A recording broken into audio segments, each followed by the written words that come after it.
Shalom, mari kita masuk hadirat Tuhan, mari kita mengucap syukur atas setiap karya hidup kita. Terima kasih Tuhan Yesus.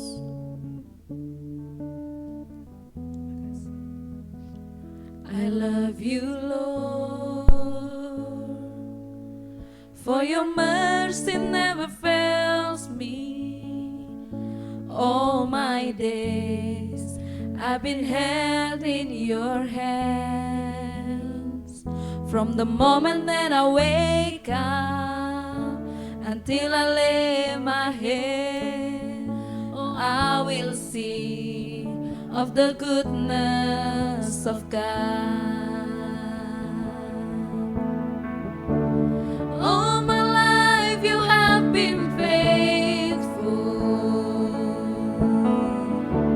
and all my life you have been so good. With every praise that I am able, I will sing of the goodness of God. I love your voice. You have led me through the fire and darkness night. You are close like no other.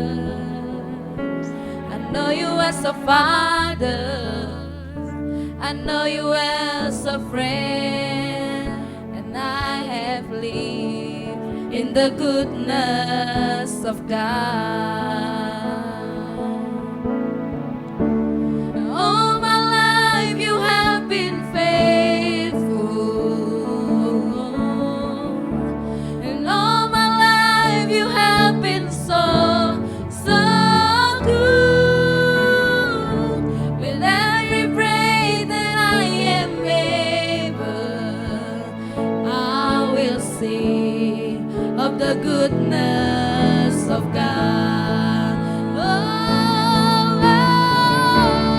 All my life you have been faithful. All my life you have been so good. With every praise that I am able, I'm gonna sing of the goodness of God. I'm gonna sing of the goodness of God. I'm gonna sing of the goodness of God. Terima kasih Tuhan, kami menyadari betapa baiknya Engkau atas hidup kami Tuhan. Tuhan, hari ini kami mendengarkan suara-Mu dalam renungan hari ini. Tuhan, ajar kami mengerti. Dalam nama Tuhan Yesus, haleluya. Amin. Shalom Bapak Ibu Saudara-saudari, kita berjumpa lagi pada perenungan intim dengan Allah. Pada hari ini, hari Kamis, tanggal 14 Desember 2023, kita akan mendengarkan dan merenungkan sebagian daripada firman Tuhan yang bertemakan maksud Tuhan membawa Paulus ke Roma. Saya harap Bapak Ibu Saudara-saudari dapat membacanya terlebih dahulu dalam kitab Kisah Para Rasul pasal 27 sampai ke 28. Saya akan membacakan dalam Kisah Para Rasul 27 ayat yang ke-1. Setelah diputuskan bahwa kami akan berlayar ke Italia, maka Paulus dan beberapa orang tahanan lain diserahkan kepada seorang perwira yang bernama Yulius dari pasukan Kaisar. Di dalam pasal sebelumnya telah dibahas bahwa setelah tiba waktunya, sesuai keputusan pengadilan yang mengabulkan permohonan banding Paulus ke pengadilan Kaisar, Paulus pun berangkat ke Roma. Ini adalah hal yang sangat dia inginkan. Paulus sudah sangat rindu mengabarkan Injil ke Roma dalam Roma 1 ayat 15. Tetapi tentunya tidak dengan terbelenggu. Puji Tuhan, karena rencana Tuhan pasti terjadi. Paulus akan mengabarkan Injil di tengah-tengah orang Roma, meskipun sebagai tahanan, sebagaimana telah dibahas sebelumnya. Perjalanan Paulus menuju Roma dimulai dengan perjalanan menuju pantai-pantai Asia Kecil. Di dalam anugerah Tuhan, perwira yang memimpin pasukan penjaga para tahanan, yaitu Yulius, memperlakukan Paulus dengan ramah. Perlakuan ini membuat Paulus dapat dikunjungi jemaat-jemaat yang ada di daerah dekat pelabuhan kapalnya merapat. Pemeliharaan Tuhan yang ajaib dirasakan oleh hambanya yang harus mengalami kesulitan besar sebagai seorang tahanan. Tetapi di dalam bagian selanjutnya, makin menjadi nyata bahwa penyertaan Tuhanlah yang membuat perjalanan Paulus begitu penuh berkat.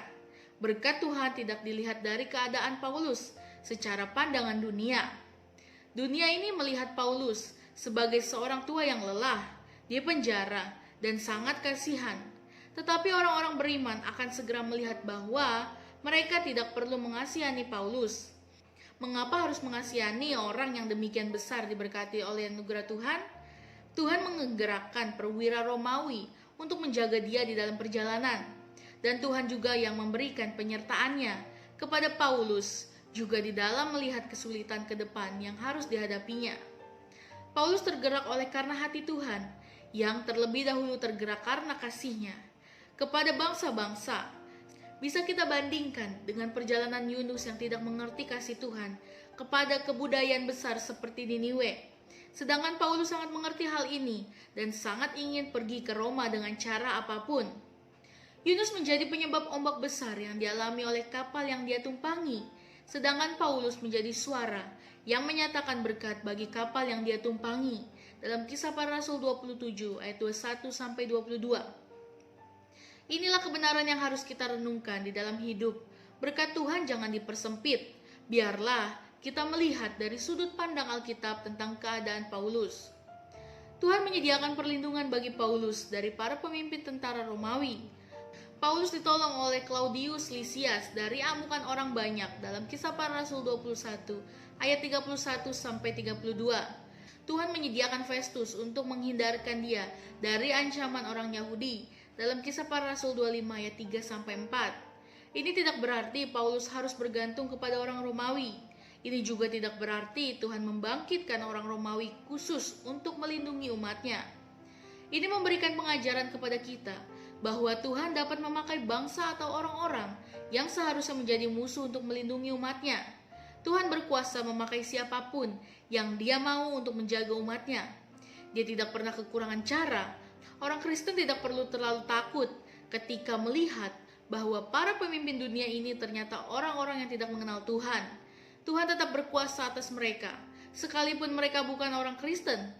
Jadi, apakah yang menjadi berkat Tuhan bagi Paulus? Tuhan mengizinkan hidup Paulus berada di dalam rencananya, sehingga apapun yang terjadi pada hidup Paulus, semua terjadi di dalam rancangan Tuhan yang menyatakan kehendaknya.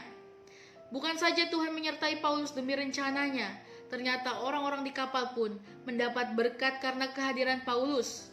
Tuhan memberikan pimpinan melalui Paulus sehingga seluruh kapal bisa berlayar dan tiba di tujuan mereka.